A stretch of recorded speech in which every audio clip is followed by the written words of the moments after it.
Sure, I have very great respect for Professor Cummings. I've read his books, which gave me a completely different perspective on the Korean War and the origins of the Democratic People's Republic of Korea. And it's absolutely true that seven divisions of the North Korean Army, the Korean People's Liberation Army, which marched south on June 25, 1950, were from the People's Liberation Army in China. They were ethnic Korean divisions who had been battle hardened in warfare in the Chinese Civil War. That is true.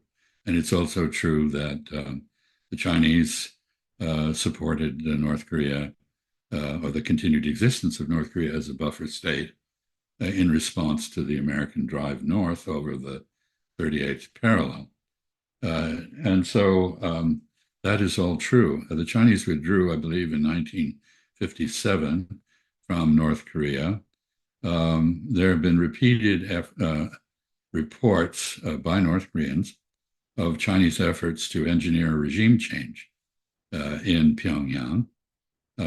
Historically, China has been, or what is now China, not necessarily Han Chinese, but people living in, let's say, Manchuria or in North China, whether they were Han or not, have been the enemies of various kingdoms on the Korean Peninsula. There's quite a history. Korea has been invaded 72 times, almost always from the north, sometimes by Japan, once by the United States. Anyway, I think the historic relationship is important. Obviously, Korean culture reflects a tremendous Chinese influence. Until fairly recently, Hanja, Chinese characters, were used to write in Korean, much like Japanese. Korean is an inflected language, so you have to add other elements to read correctly. But North Korea first went against Hanja and adopted Hangul, the syllabic writing system that was invented, I think, in the 14th century. Maybe I'm wrong about that. King Seljuk, I believe. Anyway, it's a brilliant writing system. And the demonstration of Korean nationalism that the abandonment of Chinese characters represented was challenged South Korea to do the same, and it did. The first time I went to Seoul, I could read all the street signs because they were in Hansa, in Chinese characters, Hanja. Subsequently, they were erased. So so the relationship is very complicated. Yes, there is a historical military connection. Yes, North Korea is very important as a buffer state to China. Much of the 1950s and 60s were spent by the Chinese imagining an American invasion of North China through the Bohai Gulf, staged out of Korea. And so they have taken the continued existence of the DPRK very seriously. On the other hand, they utterly despise the DPRK. They have no use for it at all. The epithet that Nikita Khrushchev applied to the Chinese in the Cultural Revolution, that he called it pantsless communism, is now applied by the Chinese to the North Koreans. There's no admiration for this regime at all. It is a source of refuge for their internal dynamics. Yeah. And of course, there are historical instances. For example, the murder by North Korea by Kim Jong-il, the father of the current ruler, of 13 members of the South Korean cabinet in Rangoon at the very moment that Deng Xiaoping was trying to broker a peace in Korea. There's no trust. There is a very awkward relationship. And in this context, North Korea has now adopted a policy of balance. It actually, when Madeleine Albright, the Secretary of State, not very bright Secretary of State, went to Pyongyang, she was told by Kim Jong-il that he wanted to switch sides. He didn't want to be aligned with China. He wanted to be aligned with the United States. And she was so enmeshed in the established narrative that she didn't understand what she was being told, or so I have heard from multiple sources. Anyway, uh, North Korea has now given up the idea of peaceful reunification of the peninsula. It hasn't given up the idea of marching south if the opportunity presents itself. But its policy is now balanced. And Russia is a tremendously effective balance against China, which the North Koreans, like the South Koreans, both they have a love-hate relationship with. And I would argue, and I have speculated, that given this change in policy, there is an opportunity for Japan to become part of the North Korean balance equation.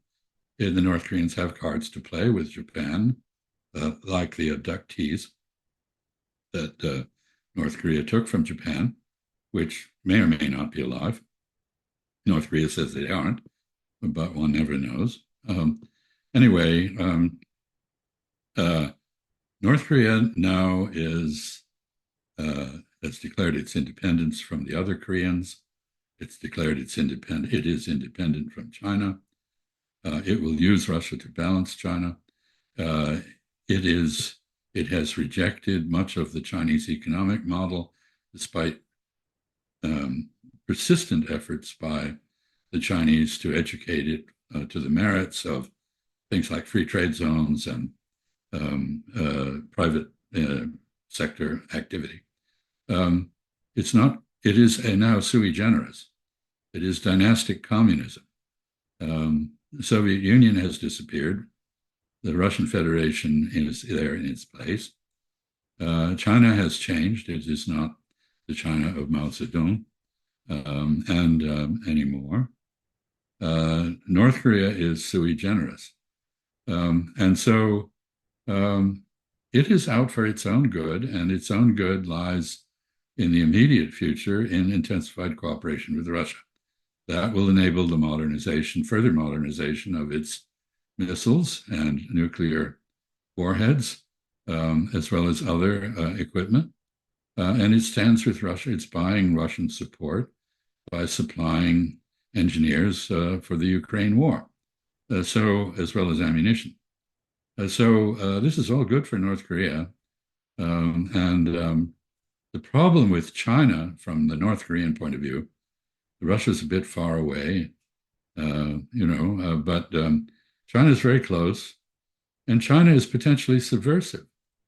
If North Korea were to follow the Chinese model of opening and reform, you would see something that would make the Tiananmen uprising look like nothing at all. This is a very fragile, brittle regime at heart. It rules by terror, and it does not have the ability, in my view, or in its own view, to survive an opening. So for all these reasons, I don't agree that the future will be determined by China. I think Koreans will determine their own future. They've had a habit of doing that for several thousand years, and I don't think they're going to give that up. Yeah, I think in all fairness, even Professor Cummings didn't say it would be determined by China. I think his point was its future should lie more with China than Russia. Well, anyway, if you want North Korea to progress beyond pantsless communism, yes. Professor Cummings, having spent his life studying that regime, would like to certain sympathy for the Koreans who live in it, and I can understand that. But for the reasons I mentioned, North Korea has never been willing to follow the Chinese model. Well, the U.S. has been trying to get South Korea and Japan to cooperate in containing North Korea and China, literally for decades. It goes back to the post-Korean War period in the 1950s. And most Korean presidents have resisted it. And, an issue will come up like forced laborers during the colonial period want compensation from Mitsubishi or something, and it throws a big rock into this relationship.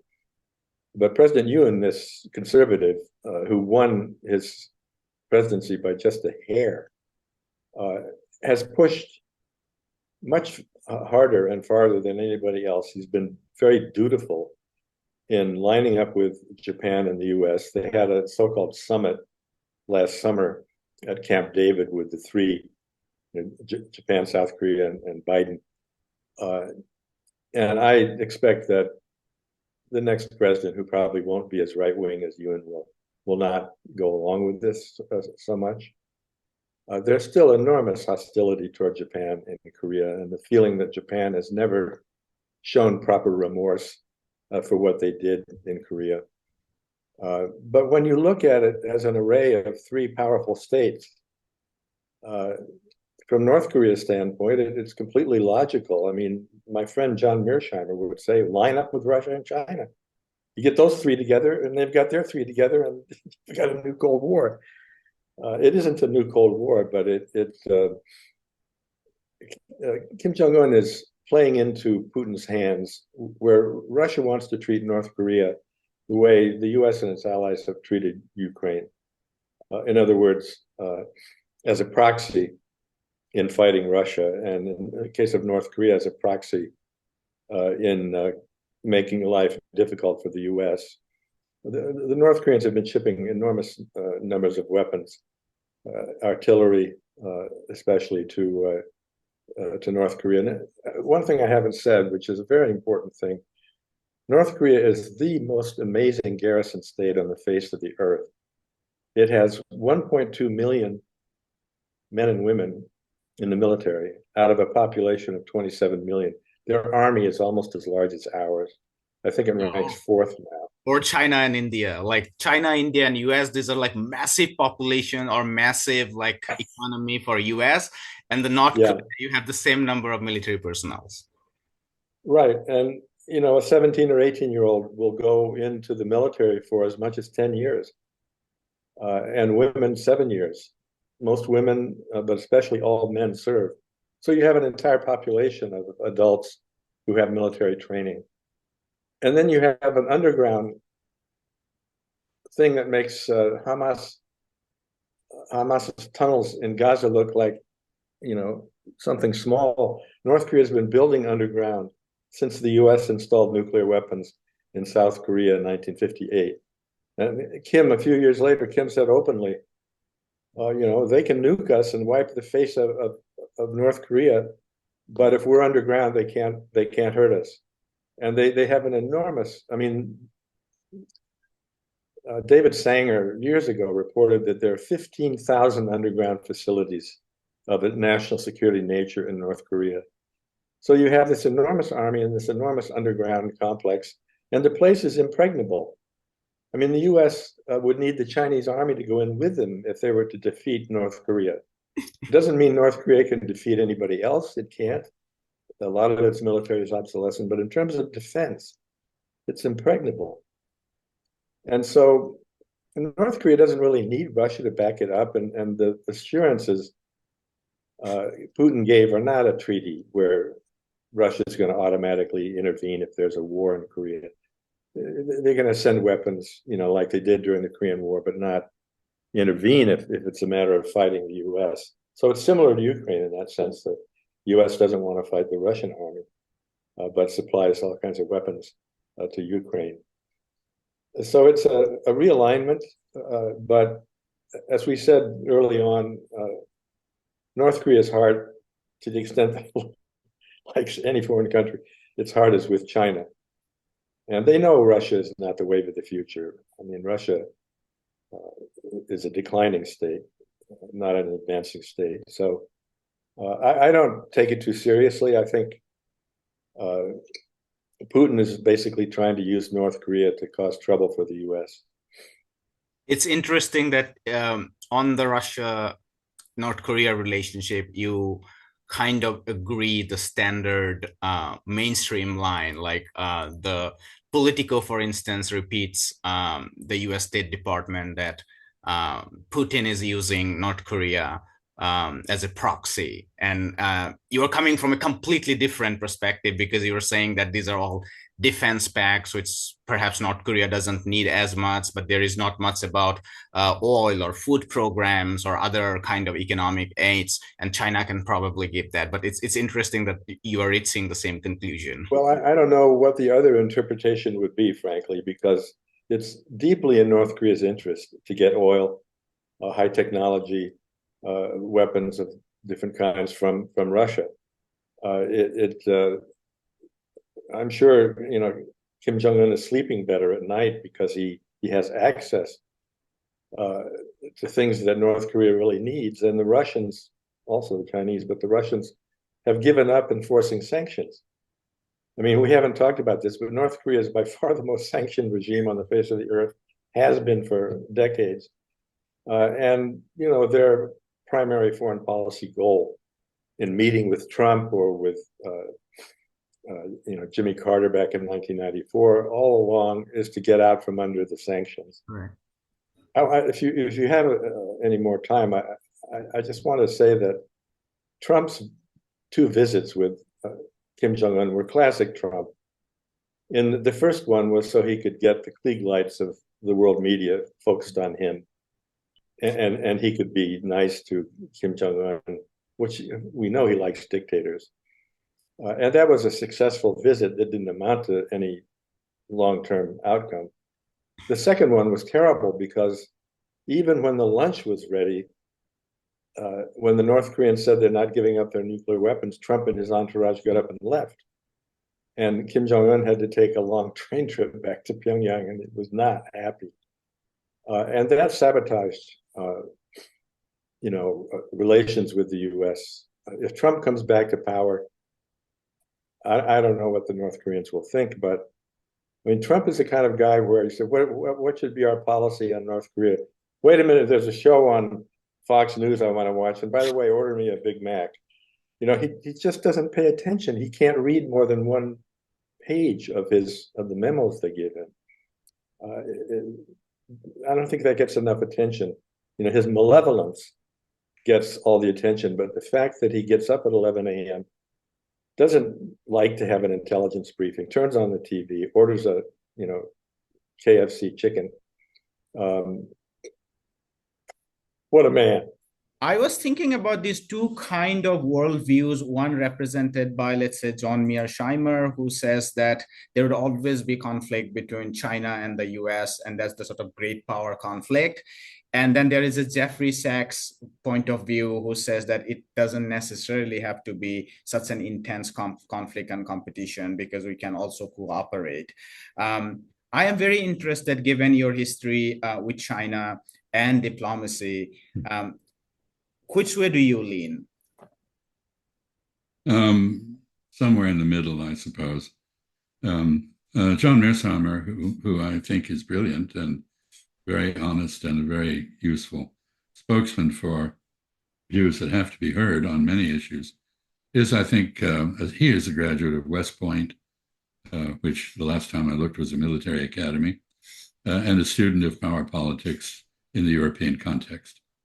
I think he's too mechanistic on China. Mm-hmm. I have the same problem with his theory there that I do with Graham Allison's discovery of the so-called Thucydides trap. Too mechanistic. Nothing is foreordained in that matter. Anyway, Jeffrey Sachs, I think, correctly perceives the opportunities that a wealthier China would represent, and the opportunities for cooperation on planet-wide problems like climate change and nuclear proliferation and other issues. China is basically a peacemaker. It has positioned itself as such. So I would say that my response to your question is that China is a major challenge to 2 aspects of the United States position. First, simply by rising and returning to wealth and power, and by now accounting for 36% of global manufacturing, by having an economy that in domestic purchasing power terms is a third larger than the US economy, China is a threat to U.S. primacy or hegemony internationally. Whether China intends to be a threat is an open question. My sense is the Chinese are pursuing their own interests. They are not looking at the United States every morning and trying to figure out how they can ace out Washington. They want to be respected. They want to be preeminent in science and technology, as they once were. They want to recover China's position in the world. Now, of course, they are a world power, not just a regional power. And this is, of course, a challenge to the United States because we haven't faced this for quite a while. Second, we were the largest economy in the world as of about 1870. Now we're not in meaningful terms, in my view. So that's the first thing. The second thing is that the American response to virtually everything these days is militaristic. We look at the world through a military lens. So we see China as a military threat. But there's no evidence whatsoever that China wants to do anything militarily but end its civil war.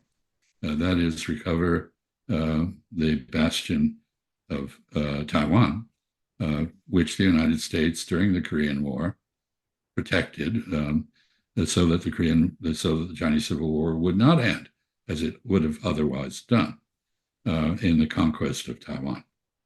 Taiwan has emerged as a robust democracy. It's admirable in very many respects. If you take an ideological position on foreign policy rather than a realist position, then defending Taiwan is very worthwhile.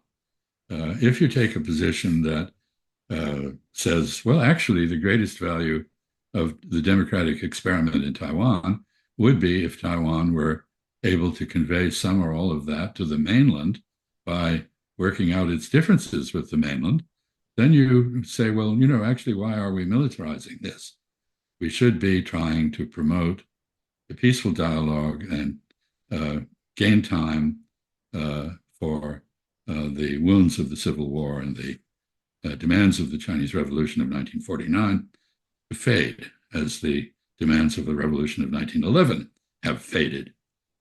So I would argue for a different strategy. I would say militarily we should be wary. We should not be in China's face. We are in danger of provoking the Chinese to cross the Pacific and be in our face. We have mishandled our relations with some of our neighbors to the south in a way that gives the Chinese opportunities, if they care to choose them, to take them, to pose a direct strategic menace to us. They don't pose any such menace at present. What they do pose is a challenge to our sense of our primacy and our honor. We have given our word that we will defend Taiwan, we think. Actually, we haven't quite. And we're honor bound to do that. And the Chinese are in front of that. But so as I say, I'm somewhere in the middle. I think China is primarily an economic and scientific and technological challenge, not a military one. I think we could gain a great deal by cooperating with the Chinese and leveraging their prosperity to our own. I think the course that we are on risks many interests of the United States and actually is accelerating the loss of our primacy rather than inhibiting or retarding it. So I don't like great theoretical formulations, right, whether they are appealing or not.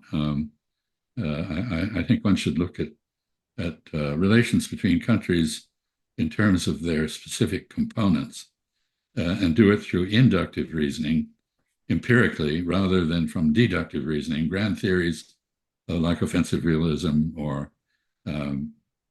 Jeffrey Sachs has a certain liberal ideology, which is, I find, very appealing, but I'm not convinced that it explains or prescribes the correct course in all circumstances. I think this explains. Hi, my name is Ayushman. I, along with Jyotisman, have started this platform.